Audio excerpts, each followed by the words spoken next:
یہ کہانی کا لاسٹ پارٹ ہے۔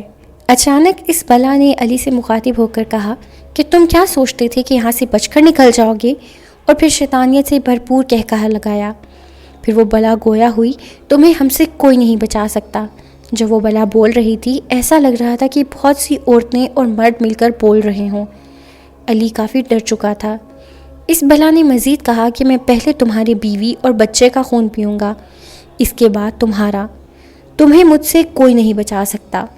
یہ کہنے کی دیر تھی کہ علی جو اب تک چپ تھا جوش سے بول پڑا، اگر تو نے میری بیوی اور بچے کو نقصان پہنچانے کا سوچا بھی تو یاد رکھنا اللہ تعالیٰ نے مجھے اشرف المخلوقات بنایا ہے، اور اپنی فیملی کی حفاظت کے لیے تو کیا تجھ جیسی ہزاروں بلاؤں سے میں ٹکرا جاؤں گا۔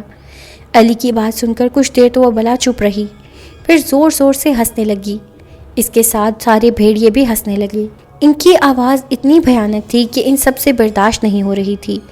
اس سیاہ ہیولے نے علی سے کہا، لگتا ہے تو سمجھ نہیں پایا، تیرے سامنے تیری موت کھڑی ہے، اور جس علاقے میں تو ہے یہ میرا علاقہ ہے، جو کہ خونی سڑک کے نام سے مشہور ہے، اور یہ جنگل خونی سڑک کہلاتا ہے کیونکہ یہاں آج تک جو آیا وہ زندہ واپس نہیں گیا، اور تم لوگ بھی بچ کے نہیں جا سکتے۔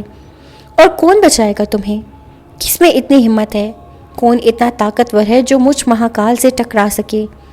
ابھی علی کچھ بولتا لیکن عمر بول اٹھا، ہم ٹکرائیں گے تجھ سے، ہمیں اللہ تعالیٰ نے اس لیے بھیجا ہے تاکہ ہم علی اور اس کی فیملی کی حفاظت کر سکیں۔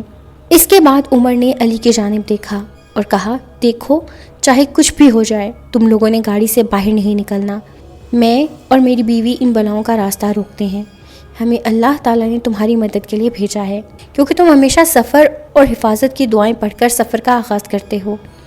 ہم انسان نہیں ہیں، ہم بھی اللہ کی مخلوق ہیں، ہم مسلمان جنات ہیں جنہیں اس وقت شیطانی جنوں نے گھیرے میں لے رکھا ہے، مگر برائی کتنی بھی بڑی کیوں نہ ہو، انشاءاللہ جیت ہمیشہ اچھائی کی ہوتی ہے۔ یہ بول کر مسٹر اور مسز عمر گاڑی سے اتر گئے اور باہر بالکل سامنے کھڑے ہو گئے۔ گاڑی سے نکلتے ہی مسٹر اور مسز عمر ان شیطانوں کے آگے ڈٹ گئے، اور دیکھتے ہی دیکھتے ان کا قد بھی سیاہ ہیولے جتنا لمبا ہو گیا، مگر ان کا چہرہ اتنا بھیانک نہیں تھا، بلکہ ان کے چہروں سے نور جھلک رہا تھا۔ مہاکال جو اپنی طاقت کے غرور سے سرشار تھا، نہایت ہی حقارت سے مسٹر اور مسز عمر کو دیکھنے لگا اور مخاطب ہوا، تم بچاؤ گے ان آدمزادوں کو؟ عمر نے جواباً کہا، مہاکال ہم کیا ہیں اور ہماری کیا اوقات کہ ہم کسی کو بچائیں؟ حفاظت کرنے والی ذات تو اللہ کی ہے، ایک وہی ہے جو سب کی حفاظت کرتا ہے، اور ہم سب کو اسی نے ہی پیدا کیا ہے، اور ہم نے اس کے پاس لوٹ کر واپس جانا ہے۔ ہم تو اس پاک پروردگار کے بھیجے ہوئے جنات ہیں جو تجھ جیسے شریر جنات کو سبق سکھانے آئے ہیں۔ مہاکال ابھی بھی وقت ہے، توبہ کر لو اور سیدھے راستے پر آ جاؤ، اور اللہ کو واحد قرار کر لو، کیونکہ ہم ان معصوموں کی حفاظت کے لیے تمہیں جہنم واصل کر دیں گے۔ یہ سن کر مہاکال نے کہا لگایا اور کہا، اوہ میں تو ڈر گیا، تم نے میری اور میری فوج کی طاقت دیکھی ہے جو منٹ میں تمہیں کچل کر رکھ دیں گے، اور تمہارے پیچھے چھپے ان انسانوں کو بھی۔ اور یہ کہہ کر مہاکال نے باقاعدہ طور پر جنگ کر دی، جس کے اس کے شیطانی فوج بھیڑیوں نے دونوں اطراف سے مسٹر اور مسز عمر پر حملہ کر دیا، مگر انہوں نے نعرہ تکبیر لگایا اور ان کا ڈٹ کر مقابلہ کیا۔ زیمل کو ہوش آ چکا تھا اور وہ علی کے ساتھ یہ مقابلہ دیکھ رہی تھی۔ ان دونوں کو یقین نہیں آ رہا تھا کہ یہ سچ ہے یا سنیما گھر میں اسکرین پر کوئی چلتی ہوئی فلم۔ مسٹر اور مسز عمر کی تعداد ان شیطانوں کے سامنے نہ ہونے کے برابر تھی، مگر یہ اللہ کا نام لے کر ہلا بولتے اور ان شیطانی جنوں کی لاشیں بچ جاتی۔ پورے جنگل میں اتنا شور تھا کہ کان پڑی آواز بھی سنائی نہیں دے رہی تھی، مگر اس کے باوجود اللہ نے عاشر کو میٹھی نیند سلایا ہوا تھا، ورنہ یہ معصوم اگر اٹھ جاتا تو کبھی نہ سو پاتا۔ لڑتے لڑتے مسٹر اور مسز عمر کافی زخمی ہو چکے تھے، مگر شیطانوں کی فوج کا خاتمہ کر چکے تھے۔ اور پھر وہ وقت آیا جب مسز عمر نے جام شہادت نوش کیا، اور اب عمر تنہا رہ چکا تھا۔ ایک وقت تو علی کو خیال آیا کہ وہ عمر کی مدد کے لیے جائے، مگر اس کو یاد آیا کہ عمر نے اس کو سختی سے منع کیا تھا کہ وہ گاڑی سے باہر نہ نکلے، پھر وہ ان جنات سے مقابلہ کیسے کرتا؟ مہاکال کی فوج ختم ہو چکی تھی اور صرف مہاکال بچا تھا۔ اب دونوں میدان میں آمنے سامنے تھے، ایک طرف عمر تھا جو کافی زخمی اور تھکاوٹ سے نڈھال تھا، اور دوسری طرف مہاکال جو بالکل تازہ دم تھا۔ عمر نے علی کو مخاطب کیا اور کہا کہ اللہ کا نام لے کر گاڑی سٹارٹ کرو اور اس جنگل سے نکلنے کی کوشش کرو۔ علی نے بسم اللہ پڑھ کر گاڑی کا سیلف لگایا اور گاڑی سٹارٹ ہو گئی۔ علی نے بیک مرر سے پیچھے کے مناظر دیکھے جہاں پر عمر اور مہاکال گتھم گتھا ہو رہے تھے۔ علی اس جنگل سے نکل گیا تھا، مگر اس خونی سڑک پر موجود تھا کہ اسے عمر کی چیخ سنائی دی۔ یقیناً وہ شہید ہو چکا تھا۔ اتنے میں مہاکال کی بھیانک آواز آئی، تم یہاں سے بچ کر نہیں جا سکتے، تمہاری موت آ چکی ہے اور تمہارا رکشک ختم ہو گیا ہے، اب تمہیں کون بچائے گا؟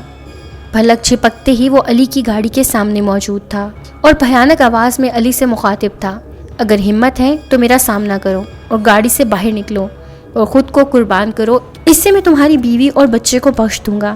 اس کی باتیں سن کر زیمل سہم گئی، مگر علی گاڑی سے باہر کبھی بھی قدم رکھنے والا نہیں تھا، کیونکہ عمر نے اسے سختی سے منع کیا تھا کہ جب تک وہ گاڑی میں تھا وہ تب تک محفوظ تھا۔ مہاکال نے جب دیکھا کہ اس کی دھمکی کا علی پر اثر نہیں ہو رہا، وہ غصے میں آ گیا، کیونکہ وہ گاڑی کے اندر کچھ نہیں کر سکتا تھا، کیونکہ گاڑی کے دروازے بسم اللہ پڑھ کر بند کیے گئے تھے، اس لیے وہ شیطان گاڑی کے اندر نہیں آ سکتا تھا۔ مہاکال کو جب اپنی چال ناکام ہوتی نظر آئی تو اس نے زیمل کو کہا کہ وہ اپنے بچے اور شوہر کو بچانا چاہتی ہے تو باہر آ جائے، اس کے بدلے وہ علی اور عاشر کو چھوڑ دے گا۔ علی نے زیمل کو کہا کہ اس کی باتوں پر توجہ مت دو، ہم جب تک گاڑی میں ہیں بالکل محفوظ ہیں، مگر زیمل اس کے قابو میں آ چکی تھی اور اس پر علی کی باتوں کا اثر نہیں ہو رہا تھا۔ وہ گاڑی سے باہر نکل گئی کیونکہ مہاکال اس کے دماغ پر کافی حد تک قابو پا چکا تھا۔ اس نے زیمل کو گاڑی سے عاشر کو لانے کو کہا اور وہ کسی روبوٹ کی طرح عاشر کو گود میں اٹھا کر گاڑی سے باہر نکل گئی۔ علی نے جب اس سے عاشر کو لینا چاہا اور اسے ہوش میں لانا چاہا تو اس نے ایک زوردار دھکا علی کو دیا اور آگے بڑھ گئی۔ علی نے دیکھا کہ اس کی آنکھیں بالکل سفید ہو رہی تھیں۔ علی اب اکیلا رہ چکا تھا اور اس کے پاس دو ہی راستے تھے، یا تو اپنی فیملی کو اور خود کو اس بلا کے ہاتھوں موت کے گھاٹ اتار دیتا یا اس کا مقابلہ کرتا۔ علی نے جب حالات دیکھے تو وہ بھی گاڑی سے باہر نکل آیا، کیونکہ اسے ہر حال میں اپنی بیوی اور بچے کو شیطان سے بچانا تھا۔ علی نے چاروں کل اور آیت الکرسی پڑھ کر زیمل کی طرف پھونک ماری تو ایک دم جیسے وہ ہوش میں آ گئی اور مہاکال کو اتنے قریب سے دیکھ کر ڈر کے مارے بھاگتی ہوئی واپس گاڑی میں بیٹھ گئی۔ اب صرف علی میدان میں تھا۔ وہ جانتا تھا کہ شیطان جن کا مقابلہ مشکل تھا، مگر اس کو اپنے رب پر کامل یقین تھا اور اس نے بھرپور طریقے سے مہاکال کا مقابلہ کیا۔ جسے مہاکال نے اس کو پٹخا تو وہ دور جا گرا اور خون کا فوارہ اس کے منہ سے نکل گیا، مگر شدید چوٹ کے باوجود بھی علی کا جوش کم نہ ہوا۔ اسے صرف اپنی فیملی کی فکر تھی۔ مہاکال نے زوردار قہقہہ لگایا اور کہا کہ تو آدم زاد مجھ سے ٹکرائے گا، اتنی کسی میں ہمت نہیں۔ علی نے چاروں کل اور آیت الکرسی پڑھ کر خود پر دم کر لیا، جس سے مہاکال نے جب دوبارہ اس پر حملہ کیا تو اسے بجلی کا جھٹکا لگا اور وہ چیختا ہوا دور جا گرا۔ یہ کیسے ہوا؟ مہاکال نے خوفزدہ ہو کر کہا۔ اس نے پھر بھرپور زور سے علی کو اپنے پاؤں تلے دبانے کے لیے جیسے ہی قدم آگے کیا تو علی نے سورہ ناس پڑھ کر اس کی ٹانگ پر پھونک مار دی، جس سے اس کی ٹانگ وہیں جلنے لگی۔ زیمل نے جب یہ منظر دیکھا تو اس نے گاڑی میں اونچی آواز میں سورہ بقرہ کی تلاوت لگا دی، جس سے مہاکال کی بھیانک چیخیں شروع ہو گئیں اور وہ زور زور سے چیخنے لگا اور دیکھتے ہی دیکھتے اس کے ارد گرد آگ لگنے لگی اور کچھ ہی لمحوں میں وہ جہنم واصل ہو گیا۔ اب اس سیاہ ہیولی کی جگہ وہاں صرف سیاہ خاک پڑی تھی، اور یہ سب علی کا اللہ تعالیٰ پر کامل یقین تھا جس نے اس کو اس شیطان سے بچایا۔ جب انسان کا یقین اللہ پر ہوتا ہے تو ایک مہاکال ہو یا ہزار مہاکال، اللہ تعالیٰ اپنے بندے کو کبھی بھی مشکل میں نہیں چھوڑتا اور ہر حال میں اپنے بندے کی حفاظت کرتا ہے۔ علی نے اپنے رب کا شکر ادا کیا جس نے اس کو اتنی بڑی مصیبت سے نکالا تھا، اور سفر کی دعا پڑھ کر گاڑی سٹارٹ کی اور اپنی منزل کی طرف چل دیا، مگر اب یہ سڑک خونی نہیں رہی تھی اور نہ یہاں کوئی مہاکال باقی تھا۔ تو یہ تھی آج کی ہارر سٹوری۔ امید ہے آپ کو ہماری کہانی پسند آئی ہوگی۔ اگر آپ کو ہماری سٹوری اچھی لگی ہے تو چینل کو لائک، شیئر اور سبسکرائب ضرور کیجیے گا۔